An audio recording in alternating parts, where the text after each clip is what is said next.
2 in the chest, 1 through the hand into center mass. That ought to do it with the 357 Magnum. Hello everyone, TN Outdoors 9, and we're finally getting around to it. Ammo testing in 357 Magnum.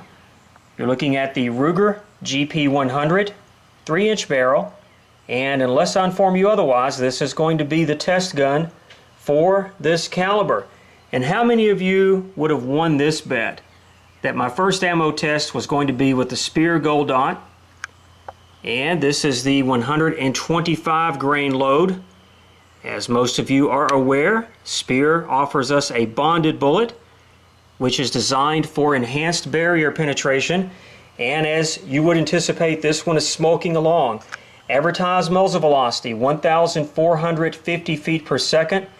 If I read the Speer website correctly, that is from a 4-inch test barrel. Okay, you see the muzzle energy. Now, there are my 5 shots. These were chronographed from a distance of 10 feet. And now the 5-shot average.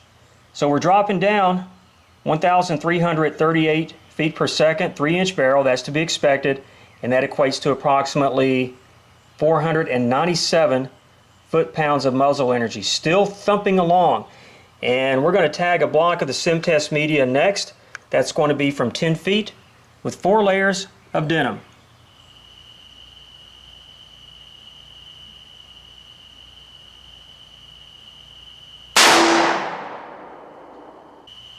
Decent shot placement and no pass-through on the 21-inch 50-pound block.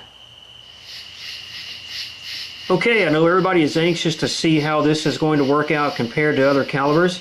This is the right side of the slice as I was cutting through the channel. Bullet starts to expand about 1 inch in.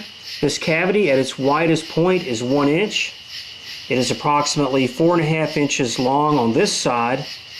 You can see some denim has been pulled in, and relative to the surface where I've cut across here, this is about 1/2 inch deep where we have some petals, expanded petals. That's a good sign. That's cutting through there. You might have been expecting a little bit more as far as the dimensions of this cavity, but keep in mind, one key element of this test was the BB calibration. This block was coming in close to the low end of calibration, and this could have an impact on the cavity. Just a thought. Here's the other side. This is where we have the complete track. Doesn't appear to be as wide here, but it's pretty close. Also cutting about 1/2 inch deep here. On this side, the cavity runs about 5 inches in length, and then we start moving on, and I almost lost the track. Get this focus back in. There we go. And coming in at approximately, on the leading edge, 15.25 inches, where I've measured to that point. 15.25. Try to get a close-up of that in this light. We'll take that out and get some measurements for you.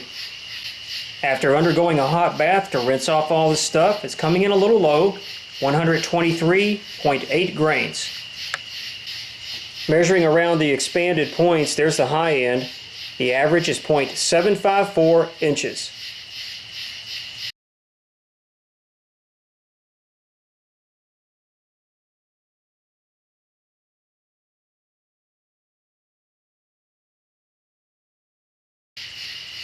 By the way, on those opening shots, I'm going to have to go with a soft target or something along that line for the 357 test shots or recoil shots. I'm getting some splatter at 15, 16, 18 yards, which is the distance I typically use for those opening segments or that segment. And I'm also getting some cratering on both the AR500 steel from Mike Gibson as well as the challenge targets that I've recently added to the range. So try to mix it up, make it interesting for that, and I'll be using double action and trying to go as fast as I can or moving up to that in any event. How this test went? Well, expansion was really good. We're getting into the 3/4 inches. Penetration was great. 15 inches. We're not getting too deep in this, but this was on the lighter end with higher velocity. It'll be interesting to see as we go along how non-bonded bullets are working, how we're doing with 158 grains and other types of loads. So stick around. More 357 Magnum testing on the way. Thanks for watching.